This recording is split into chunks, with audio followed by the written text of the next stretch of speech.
दोस्तों आज मैं आपसे बात करूंगा एक ऐसी मेडिसिन के बारे में जो मैं अपने हर वीडियो में आपको बताता हूं उसके पेशेंट्स के कॉन्स्टिट्यूशन के बारे में, और उस मेडिसिन का नाम है कैलकेरिया कार्बोनिका।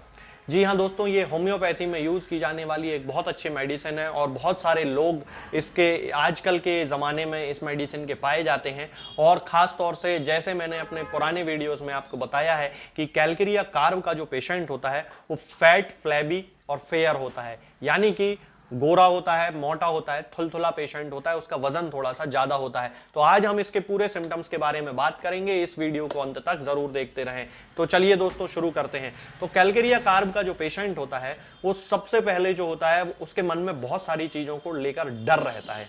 ये डर होता है, उसको चूहे से डर लगता है, उसको कीड़ों से डर लगता है, इंसेक्ट्स से डर लगता है, हाई प्लेसेस से डर लगता है, बिल्लियों से उसे डर लगता है, कैंसर का उसे डर लगता है। जैसे ही उसे कोई बीमारी होती है तो उसके मन में ये आता है कहीं उसे कहीं कैंसर तो नहीं हो गया है। भले ही उसको सिंपल सा बुखार भी आएगा लेकिन उसको ये लगने लगेगा कि कहीं मुझे कैंसर तो नहीं हो गया है। इसके साथ साथ वो जब अपनी आंखें बंद कर लेता है तो उसे अंधेरे का बड़ा डर लगता है। अंधेरे में जाके वो अपनी आंखें बिल्कुल बंद नहीं कर सकता है, या रात को जब वो सोता है तो शुरू में उसे सोने में बड़ी तकलीफ होती है। ये जो पेशेंट होते हैं कैलकेरिया कार्ब के, ये बहुत ही ज्यादा हार्ड वर्किंग होते हैं, ओवर वर्किंग होते हैं। ये अपनी क्षमता से अधिक काम करने के बारे में सोचते हैं।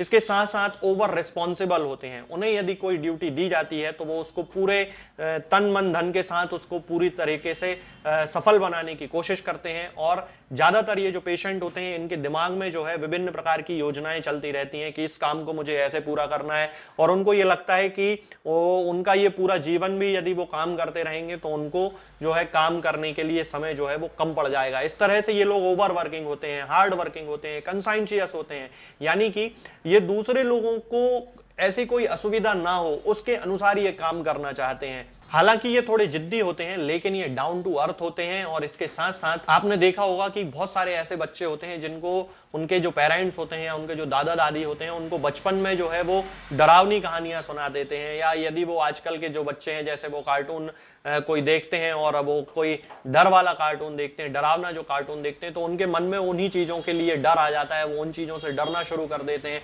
उन कहानियों से डरना शुरू कर देते हैं, उन्हें उस तरह के सपने दिखाई देने लगते हैं। और ये जो बच्चे होते हैं ये बहुत जिद्दी होते हैं, ऑब्स्टिनेट बच्चे होते हैं। इसी तरह एडल्ट्स भी ऑब्स्टिनेट होते हैं और इसीलिए वो ओवर वर्क करते हैं, हार्ड वर्क करते हैं। अब हम बात करते हैं इसकी जनरलिटीज के बारे में। तो यदि हम देखें तो आजकल के जमाने के लगभग 40% जो बच्चे होते हैं वो कैलकेरिया कार्ब बच्चों के अंतर्गत और उनके विभिन्न सिम्टम्स के साथ देखे जा सकते हैं। यानी कि उनको पसीना बहुत ज्यादा आता है। कई बार उनको जब बच्चे को बिस्तर पे सुलाया जाता है तो उसका जो तकिया होता है, उसका जो पिलो होता है, वो सिर में उसके इतना पसीना आता है कि वो पिलो उसका गीला हो जाता है। गर्दन में उसको बहुत पसीना आता है। दूध की वो वोमिट कर देता है। बच्चे को जैसे ही दूध पिलाते हैं थोड़ी देर बाद वो उसकी वोमिट कर देता है। इसके साथ साथ बच्चे थोड़े हैवी होते हैं, थुलथुले होते हैं, वजन उनका थोड़ा सा ज्यादा होता है, एकदम गोरे बच्चे होते हैं। उनके सिर के जो फॉन्टानेल्स होते हैं, यानी कि सिर का ये हिस्सा जब आप यहाँ हाथ लगाएंगे तो आपको बच्चों में थोड़ा सा एक सॉफ्ट सा एरिया दिखाई देगा, वो फॉन्टानेल्स कहलाते हैं। तो इन बच्चों के जो फॉन्टानेल्स होते हैं वो फिलअप होने में यानी कि भरने में थोड़ा सा ज्यादा समय लेते हैं। तो ये जो सारे सिम्टम्स होते हैं ये सामान्यतः बच्चों में देखे जाते हैं। ये जो बच्चे होते हैं ये कोल्ड एयर और कोल्ड वेट वेदर के लिए ये जो है वो ज्यादा सेंसिटिव होते हैं। उनको जो सिम्टम्स होते हैं उनमें एग्रावेशन होता है कोल्ड वेट वेदर से, कोल्ड एयर से, मतलब ठंडी हवा से, ठंडे मौसम से उसको उनके जो सिम्टम्स होते हैं वो बढ़ जाते हैं। गर्म चीजों से उनको बड़ा आराम मिलता है। लेकिन हीट ऑफ सन या फिजिकल एक्सर्शन, यानी कि जब वो कोई फिजिकल एक्सर्शन करते हैं, कोई काम करते हैं या सूरज की रोशनी में जाते हैं, या बहुत सारे ऐसे पेशेंट होते हैं जो फुल मून के आसपास उनके जो सिम्टम्स होते हैं वो बढ़ने लगते हैं। वो लेफ्ट साइड की करवट पे यदि सो जाते हैं तो उनके सिम्टम्स जो हैं वो एग्रावेट होने लगते हैं। ये सारे इसके सिम्टम्स के एग्रावेटिंग फैक्टर्स जो हैं वो होते हैं। ऐसे बच्चे जो लगातार बहुत देर तक वीडियो गेम्स खेलते हैं या लगातार बहुत देर तक टीवी देखते हैं उनको एपिलेप्सी होने की शिकायत होती है, यानी कि मिर्गी की शिकायत होती है। बहुत सारे बच्चे ऐसे केसेस मेरे पास आते हैं जिनमें मैं देखता हूं कि बच्चों के पेरेंट्स बताते हैं कि ये बच्चा बहुत देर तक जो है वीडियो गेम खेल रहा था या मोबाइल पे कोई गेम खेल रहा था और या फिर टीवी बहुत देर से देख रहा था और अचानक से उसको एपिलेप्सी के झटके आ गए, मिर्गी के झटके आ गए। तो ये जो सिम्टम होता है ये एक बहुत खास सिम्टम होता है। ये जो बच्चे होते हैं इनको स्टूल भी बहुत हार्ड होता है क्योंकि इंटेस्टाइनल मूवेबिलिटी जो होती है वो कम होती है। इसके कारण से उनका जो स्टूल होता है वो हार्ड होता है। कॉन्स्टिपेशन की भी इनको शिकायत होती है। इसके साथ साथ वोमिटिंग जो होती है वो सोर एसिडिक वोमिटिंग इनको होने लगती है। कभी कभी दूध इनको बिल्कुल अच्छा नहीं लगता है और इनकी जो हड्डियां होती हैं वो सॉफ्ट होने लगती हैं। कई बच्चे देखे होंगे आपने कि उनकी जो पैरों की हड्डियां होती हैं उनमें थोड़ा सा इस तरह का कर्व आ जाता है। तो ये जो पेशेंट होता है ये खास तौर से कैलकेरिया कार्ब इसको दी जानी चाहिए। लोअर पोटेंसी से हमें हमेशा शुरू करना चाहिए 30 या 200 से, फिर धीरे धीरे हम उसकी पोटेंसीज बढ़ा सकते हैं। अब यदि हम इसके सिर की बात करते हैं, हेड की बात करते हैं, तो जैसा कि मैंने अभी आपको बताया कि इन पेशेंट्स को यानी कि कैलकेरिया कार्ब के जो पेशेंट होते हैं उनको पसीना बहुत ज्यादा आता है। सिर का पूरा पीछे वाला जो हिस्सा होता है, ऑक्सीपिट जो होता है, यहाँ से बहुत पसीना आता है, गर्दन से बहुत पसीना आता है। जब वो बिस्तर पे सोते हैं तो उनका पूरा तकिया, उनका जो पूरा पिलो होता है वो गीला हो जाता है। उनके फॉन्टानेल्स को बंद होने में थोड़ा सा समय लगता है और इसके साथ साथ उन्हें हाई प्लेसेस से बहुत डर लगता है। जैसे ही वो किसी हाई प्लेस पे जाते हैं या जो लोग हैं जो आजकल बड़े शहरों में रहते हैं और लगभग 25-26 माले की जो है उनकी बिल्डिंग होती है और उस पर वो रहते हैं, स्टोरीज उनमें होती हैं और वो इतनी ऊंचाई पे रहते हैं तो उनको चक्कर आने लगते हैं, इतनी ऊंचाई से नीचे देखने पर उनको सिर दर्द होने लगता है। ये जो सिम्टम होता है ये बहुत इंपॉर्टेंट होता है कैलकेरिया कार्ब के केस में। ज्यादातर जो इनके पेशेंट होते हैं उनमें क्रॉनिक हाइड्रोसेफेलस की शिकायत भी देखी जाती है। अब हम बात करते हैं इसकी आंखों की, तो इनके जो पेशेंट होते हैं उनमें कैटरेक्ट जैसे सिम्टम आने लगते हैं, ओपेसिटी डेवलप होती है उनके कॉर्निया पर, आंखों में बहुत स्ट्रेन पड़ता है और स्ट्रेन के साथ साथ उनको सिर में दर्द की शिकायत हो जाती है। यदि हम कानों की बात करें तो कानों में उनको ओटाइटिस मीडिया की प्रॉब्लम होती है, इन्फेक्शन उनको बार बार होता रहता है, कानों में भी उनके पोलिप्स डेवलप हो जाते हैं और नाक में भी उनके पोलिप्स डेवलप हो जाते हैं, उनको हे फीवर बार बार होता है, एलर्जिक राइनाइटिस की उनको शिकायत होती है, क्रॉनिक नेजल ऑब्स्ट्रक्शन की भी उनको शिकायत हो सकती है। अब यदि हम माउथ की बात करते हैं तो ये जो बच्चे होते हैं उनको लार्ज एडिनॉइड्स की शिकायत हो जाती है, उनको छाले बार बार होते हैं, उनका जो डेंटिशन होता है मतलब दांत निकलने की जो प्रोसेस होती है वो बहुत ज्यादा डिफिकल्ट होती है, उनको बहुत ज्यादा पेन होता है।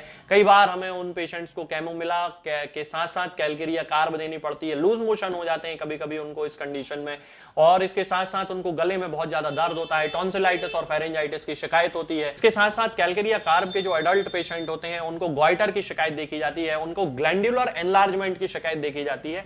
कैलकेरिया कार्ब का ये एक बहुत इंपॉर्टेंट सिम्टम होता है कि उसके चाहे बच्चे हो पेशेंट या फिर उसका पेशेंट एडल्ट हो, वो जो पेशेंट्स होते हैं उनमें ग्लैंडुलर एनलार्जमेंट बहुत ज्यादा देखा जाता है, लिम्फोडिनोपैथी देखी जाती है। आपने देखा होगा कई बच्चों को यहाँ पर गले के इस हिस्से में यहाँ पर जो है वो लिम्फ नोड्स डेवलप हो जाती हैं, थाइज के आसपास जो है उनकी लिम्फ नोड डेवलप हो जाती हैं। ठीक इसी तरह उनको टॉन्सिलाइटिस की प्रॉब्लम उनको बार बार होने लगती है, उनको एलर्जी बहुत ज्यादा हो जाती है। तो ये जो सारे सिम्टम्स होते हैं ये कैलकेरिया कार्ब के अंतर्गत आते हैं। अब यदि हम इसके स्टमक की बात करते हैं तो स्टमक में इसको वोमिटिंग होती है, सोर एसिड एकदम से उसके वोमिट में निकलता है वोमिटस के साथ, और उसके साथ साथ उसको चूंकि उसको एब्डोमेन में पेन होता है, कॉन्स्टिपेशन की बहुत ज्यादा शिकायत होती है, हार्ड स्टूल होता है इसलिए उसको एब्डोमेन में पेन होता है, और कभी कभी कॉन्स्टिपेशन के ही कारण उसको वोमिटिंग भी हो जाती है। दूध ये लोग बिल्कुल नहीं डाइजेस्ट कर पाते हैं, दूध से इनको एग्रावेशन होता है। इसके साथ साथ एब्डोमेन में एक खालीपन सा महसूस होता है, स्टमक में एक खालीपन महसूस होता है, सोर इरेक्टेशंस आते हैं, खट्टी डकारें आती रहती हैं। बहुत सारे ऐसे बच्चे होते हैं जिनको अम्बिलिकल हर्निया में यानी कि नाभि के आसपास होने वाला जो हर्निया होता है उसमें कैलकेरिया कार्ब बहुत अच्छा काम करती है। उसके जो इरेक्टेशंस होते हैं उनके साथ साथ उसके मुंह में खट्टा पानी आने लगता है। यदि हम इसके ब्लैडर की बात करें तो यूरिनरी ब्लैडर में इसको पोलिपस पाए जा सकते हैं। रीनल स्टोन की एक बहुत अच्छी मेडिसिन है और कोलिक रीनल स्टोन के कारण जो होता है उसके लिए भी कैलकेरिया कार्ब बहुत अच्छी होती है। इसके अलावा जब हम मेल जेनिटेलिया की बात करते हैं तो इसके जो पेशेंट होते हैं उनमें प्रीमेच्योर इजैक्यूलेशन की शिकायत होती है, बहुत जल्दी इजैक्यूलेशन उनका हो जाता है, कई बार वेजाइना में इंसर्ट करने के पहले ही पेनिस में एकदम ढीलापन आ जाता है, इरेक्शन खत्म हो जाता है और इजैक्यूलेशन हो जाता है। यदि हम इसकी फीमेल की बात करते हैं तो फीमेल्स जो होती हैं उनमें मेंसेस बहुत अर्ली आ जाते हैं, बहुत जल्दी आ जाते हैं।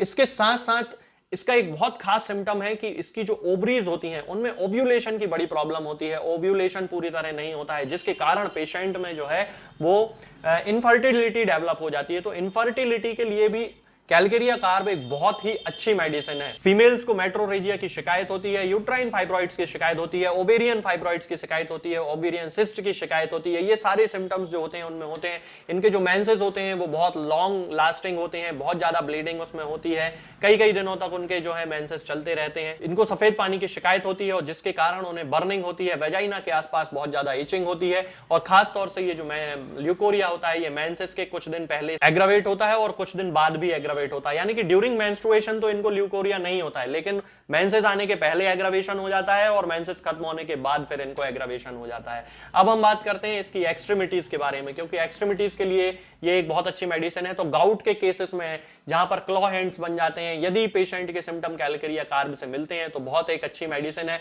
ऑस्टियोपोरोसिस, ऑस्टियोमलेशिया के केसेस में जहां पर हड्डियों में कैल्शियम की कमी के कारण डिजनरेशन होने लगता है, उसके लिए एक बहुत अच्छी मेडिसिन है। ओल्ड एज में आने वाले वे लोग या छोटे छोटे वो बच्चे जिनके पैरों की जो हड्डियां होती हैं वो थोड़ी सी कर्व हो जाती हैं, उनमें उनकी जो हड्डियां होती हैं वो उनके शरीर का वजन जो है वो पूरी तरह से टैकल नहीं कर पाती हैं, जिसके कारण उनमें कर्वेचर डेवलप होने लगता है, हाथों की उंगलियों में कर्वेचर डेवलप होने लगते हैं। तब इन कंडीशंस में ये जो मेडिसिन होती है बहुत अच्छी मेडिसिन होती है। इसके व्यक्ति को पसीना बहुत आता है, जैसा कि मैं आपको बार बार बता रहा हूं कि इतना पसीना आता है कि जो पीछे सिर का जो हिस्सा होता है उसमें बहुत पसीना आता है और तकिए को पूरा गीला कर देता है। ये जो खास सिम्टम होता है वो कैलकेरिया कार्ब का होता है। इसके साथ साथ उनको कमर में बहुत दर्द की प्रॉब्लम होती है और स्पाइन में भी उनके कर्वेचर डेवलप होने लगता है। कई बार स्कोलियोसिस के लिए भी कैलकेरिया कार्ब यूज में की जाती है। शियाटिका की इनको प्रॉब्लम होती है, वजन उठाने में, एक्सर्शन करने में इनको बहुत ज्यादा तकलीफ होती है। अब हम बात करते हैं इसकी नींद की। तो इनकी जो नींद होती है वो बहुत ज्यादा डिस्टर्ब होती है।